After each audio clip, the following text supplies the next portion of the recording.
Welcome to day 17 of our extended closure. We're halfway through April, so only about a month and a half left of school. A little bit longer than that, but it'll fly by before you know it. One new development in our online classes, if you haven't heard already, is that Fridays are now going to be what's called pause days. Those will be days where you can use to catch up on any work that you may be lagging behind on and to just get yourself oriented for all of your classes. So every class, not just social studies, you will not be receiving any new work on Fridays. You will be using that day to complete anything from the week that you haven't yet got to. So it's important. It's not a 3-day weekend that you're getting. It's a day to get caught up. So for instance, by Friday morning, I will try to send emails out to all of you that are missing things so that you can try to get caught up on those this Friday.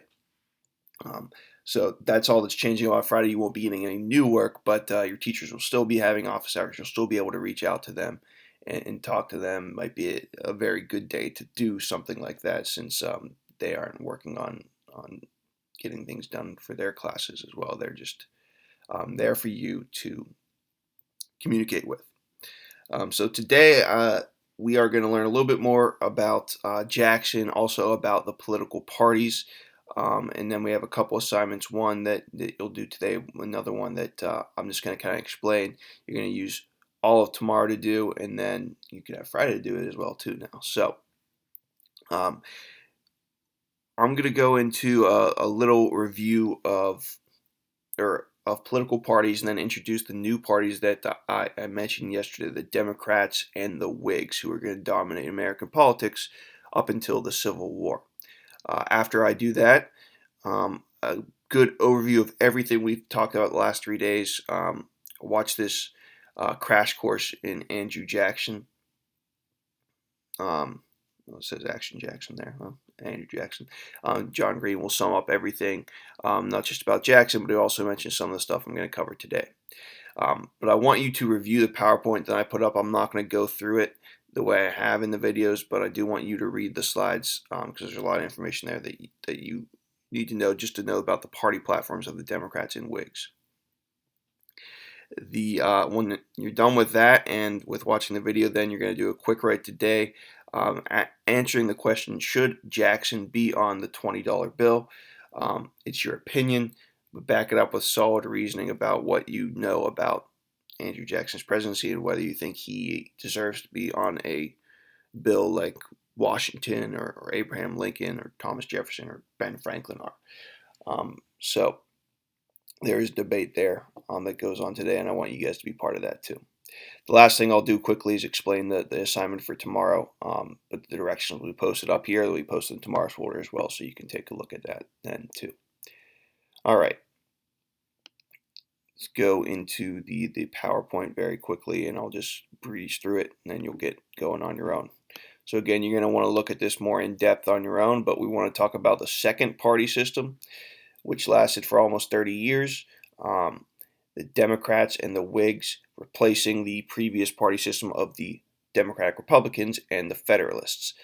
Democrats are Jackson's party. The Whigs started under Henry Clay, though Henry Clay would never be president, sort of like how Hamilton was never the president for the Democratic Republicans. So one term you need to understand is party platform. And a party platform is the set of goals, beliefs, and ideas of a particular political party. All parties have this, from the first parties to the parties today. So you know a lot about the Federalists and the Democratic Republicans. You know that the Federalists, for example, believed in an industrial economy. They believed in an alliance with Great Britain, with a stronger federal government as opposed to state government, strong military, those sorts of things. That was their party platform. A party platform allows voters to know what the party stands for, what the candidates for each party stands for, and it helps them identify who they work with.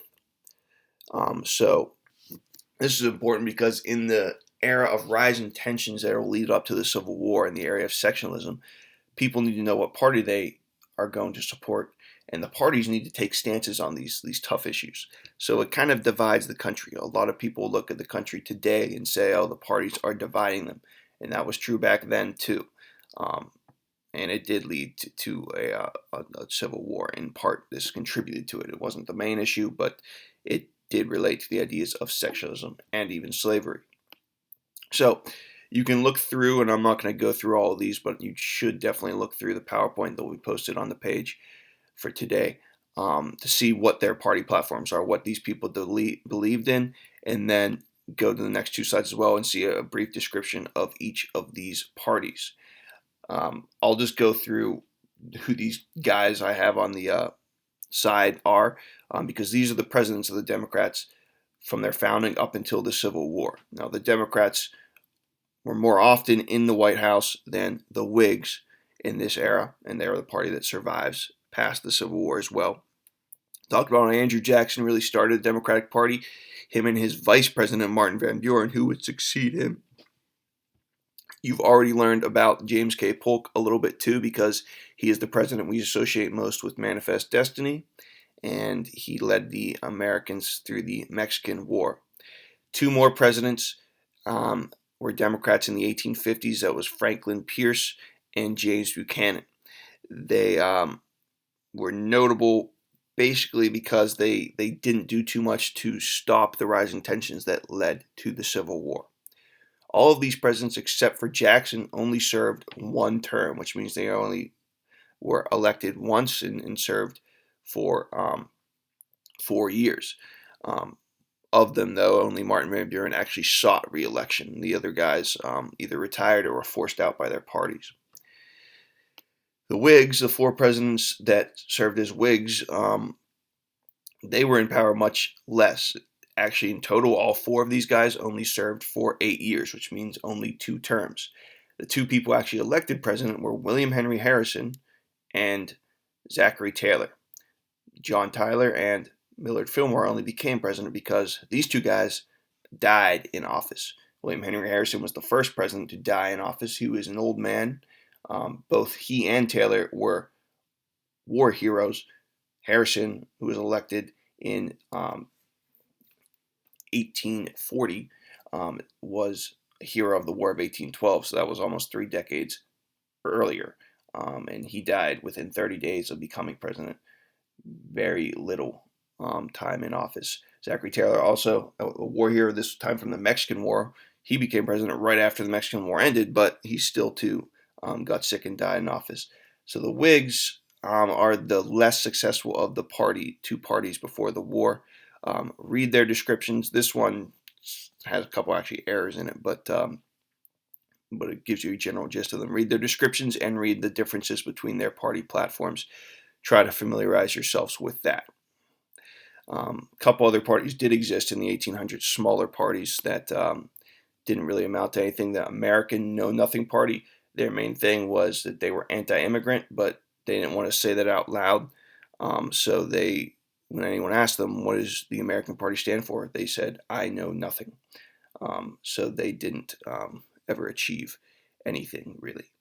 The Free Soil Party was another big party in the 1850s that actually kind of led into the Republican Party, and their main thing was they were anti-slavery, particularly in new territories. They wanted to stop the expansion of slavery into new states. But those two parties were minor parties, like we have minor parties like the Libertarians or the Green Party today. But our major parties today, as you know, are the Republican Party. Their symbol is an elephant, and the presidential candidate for this year will be Donald Trump. And the Democratic Party, whose symbol is a donkey, and Joe Biden is going to be, in all likelihood, the Democratic candidate for the 2020 election. All right, so review that PowerPoint on your own, those 3 slides in particular. What I want to show you guys now is the assignment for tomorrow. Again, today's assignment is right here, quick write on Jackson. This one you don't even have to open until tomorrow if you don't want, but you can read through it, try to get the gist of it. Because just as Jackson and Clay had created their own parties, you're going to create your own party tomorrow. So I want you to make a political party that represents how you think the government should be run. You can read through the directions and get the exact specifics for what you need to do for this party, but you need to give your party a name, a symbol, like how the Democrats and Republicans use a donkey and a elephant for their parties. You need to pick a presidential candidate. This can be anyone, real person, fictional person, politician, or a celebrity. Could be yourself. You just got to be able to explain why this is a good candidate. And then this is the most important part of the party. You need to have a party platform, which means you need to take 5 real positions on issues that exist in the country today. And you need to explain, okay, what your party's position is and how you're going to act on this to fix the problem or to make the issue go away. So read through these directions very carefully. It should take you the whole period tomorrow, about 40 minutes or so, to actually complete this project. If you're doing it in 5 minutes, then you're not going in depth enough. You need to actually do a little research and actually write this stuff out and make a party. I'll give you a little brief intro to it again tomorrow in tomorrow's video, but then tomorrow will be your work day to get that done. You also have Friday to do it, since Friday is a pause day. Okay, that's it for me today. You can look back and check out everything in this folder again. Look at the daily agenda. Make sure you watch the video and you review the PowerPoint on your own, as well as watching this video. Okay, guys, have a great one. Hit me up in office hours if you need anything.